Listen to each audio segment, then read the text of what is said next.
You've probably been told to take it easy, rest, or take anti-inflammatories, but that is actually going to make things worse. Hi there, my name is Dr. Kristina Turkewitsch, and I am a corrective care chiropractor in Newmarket, Ontario, Canada. I help women over 40 feel strong in their bodies again by treating the root cause of disc pain, not just covering it up. In this video, I'm busting the 3 biggest myths that are keeping you stuck in pain. So stay tuned. Myth number 1 is that rest is the best when you're trying to heal a disc injury. Now, while rest seems like the logical idea, especially when you're in acute pain, with disc issues, it's not the best way to go. Staying completely inactive for weeks and sometimes months can be very detrimental, and in the end, be why the healing is taking so long. Staying active with gradual return to normal activities is really crucial. While you don't want to force yourself to doing things while you're in extreme pain, you do need to rest for a bit, but then start to move slowly as your body allows. So a good rule to follow is that you should really arrange your day in kind of 3 phases. So you want to stand or sit even for a little bit, then you want to walk around for a little bit, and then you want to lay down for a little bit. So you go through these 3 different cycles throughout the day. Now, at the beginning, you may be laying down a lot more and sleeping potentially a lot more. And that's normal because your body is really starting to heal. It knows there's an injury there. And also the pain can be quite taxing and make you more sleepy and make you, just want to sleep more often. And that's completely normal. That's part of the healing process. But after you wake up, then you want to get up and move around. So going for a short walk, so just, kind of as long as you can tolerate, even just 5 minutes is good.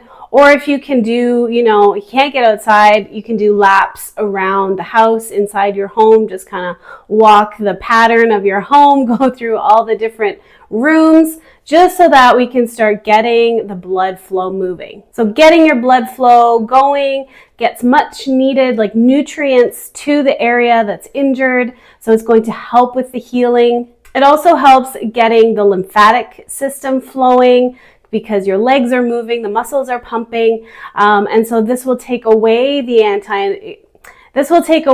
inflammatory mediators as well, and start to just really bring that nutrients to the area so that it can heal. Staying inactive completely, especially long term, reduces the body's ability to heal effectively, and it also starts to affect the spinal curvatures, which are important for proper posture and stability in the spine. So it tends to flatten them out, which really weakens your spine over time. It also weakens the stabilizing muscles, which reduces flexibility and increases stiffness. And it can increase pain. And in some cases, it can cause significant disability because those muscles are then weakened. So the muscles of posture, the muscles that are required to walk and stabilize yourself and keep yourself upright, become really weak. So then some people then can't even get out of bed. Too much rest and inactivity will really set you back in your healing journey. Myth number 2 is that pain medication is an effective treatment for a disc injury. Now, this is a very common myth that pain medication is needed in order to treat a disc issue, and this could not be further from the truth. What happens is when you take pain meds, it masks the signals being sent to the brain. So it thinks the problem is gone, and then the pain goes away, because it's not getting that information. There's absolutely no healing going on with a pain med. So pain med is not causing any healing to happen. The brain is essentially ignoring the problem. Now, pain meds can help with pain management, especially in the short term. I never recommend taking pain medications for long periods of time. The problem is the pain meds will open you up to increased injury and also side effects. When you take pain medication, you often forget that you're injured. And so people go on with their daily activities kind of like normal without paying attention to the fact that they have this injury. And so unfortunately what happens is that they can actually injure themselves even more. So if you're continuing about your day, not really paying attention to the initial problem, you can be doing things that you really shouldn't, which will injure yourself more. And then the pain meds will wear off. Your pain is not gone, it could be worse, and then the injury is also going to be worse, and it's going to take longer to heal. Now, if you do this repeatedly over and over, then you're really opening yourself up to needing surgery at some point, because you're continually injuring yourself over and over, making it worse, and then that can really lead to significant interventions that have to happen later on. So you need to deal with this properly, so that you won't get to that stage. Like, I don't want any of you to get to the stage where you need surgery, because a lot of the time surgery, especially for spinal issues, tends to fail. Now, not to mention the negative side effects, right, from taking medication. These medications, pain meds, are usually can be very addictive and come with serious side effects, to the liver, to the kidneys. And so you really need to limit these things, because they will injure your organ systems. Now, I'm not saying to never take pain meds. Sometimes they're necessary in the short term, especially if you're severely injured or you've had surgery of some kind, so sometimes it's required. However, long-term use have just really bad outcomes, so it's important to remember that. So there is a time and a place for this sort of intervention. So like I said, my recommendation is to avoid pain meds as much as possible. But if you need to take them, if you've been injured and you need to take them for a short while, take them just at a lower dose. So you don't want to completely get rid of the sensation of pain, okay? Just dull it down so that you're able to, maybe go to work, or you're able to get up and move around, because getting up and moving around will help the healing process if you're gentle with yourself.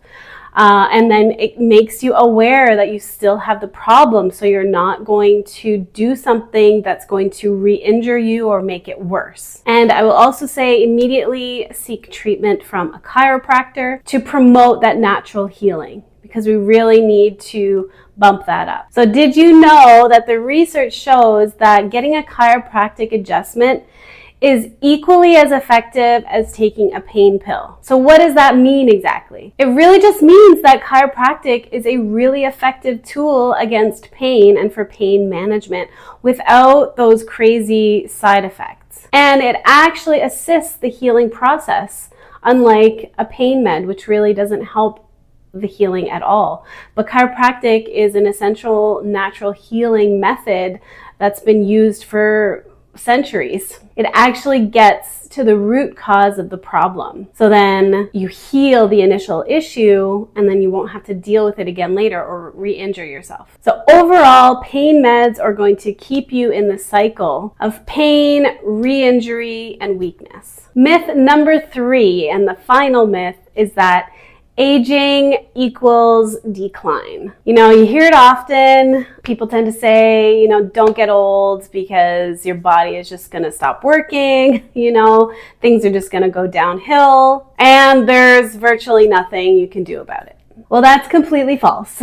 You don't have to buy into the belief that your body is just going to continually get worse as you get older, that you're going to have more and more problems, and eventually not be able to do the things you love to do. Please do not resign yourself to this. You need to make sure that you keep yourself active, that you eat well, and that you sleep well, and you want to socialize, because these are the steps that are going to help you maintain and keep your health as you age. Now, chiropractic plays a key role in this because it helps you stay moving, which helps people's health and longevity and vitality in the long term. Going to a chiropractor when you simply have a pain problem and solely for that is really a misuse or an underutilization, let's say, of the healing method that is chiropractic. It's just not using it to its full potential. Going to a chiropractor regularly helps with keeping your bones and your joints healthy and mobile. It also keeps the joints of the spine and body and posture of the spine in proper alignment, which helps with injury prevention, weight distribution and compensation, balance, muscle strength, and overall nervous system function, which can all start to become problems as we age. Chiropractic can prevent the early onset of degenerative disc disease and also help prevent degeneration from getting worse if it's already there. Ultimately, chiropractic helps to keep you active. It keeps you moving so that you can continue to do the things you love to do. And that is the biggest thing. As you age, you need to keep moving. So by addressing and treating with the reasons that prevent you from being active as you age, chiropractic will add to your longevity and vitality. Being active and staying active is one of the key factors to having a full and satisfying life. So chiropractic can help you do that. Now, I do have a video that goes into this in a little more detail, and I will link it here for you. I really hope you learned something from this video, debunking the top 3 wrong beliefs that people have that keep you in pain, weak, and just plain feeling old. I just want to encourage you that inactivity, keeping yourself stationary, medication, and just giving in to the aging process is not the answer to a long and happy life. If you desire a long and happy life, I highly recommend that you make chiropractic a part of that, a part of your physical health and well-being journey. You need to move, so you need to take advantage of all that chiropractic has to offer so that you can maintain and regain your strength and keep yourself strong. Thank you so much for watching. If you liked this video and found it valuable, please give it a like and also consider subscribing so that you can get more information about how to strengthen your body and keep it strong as you age. Please leave a comment if you have any questions. You are not too old, too far gone, or too broken. You just need the right approach. If you're scared that things will never change and it will be an uphill battle to heal, that doesn't have to be the case. In the next video, I'll explain how corrective chiropractic rebuilds your health from the inside out. So go and take a look.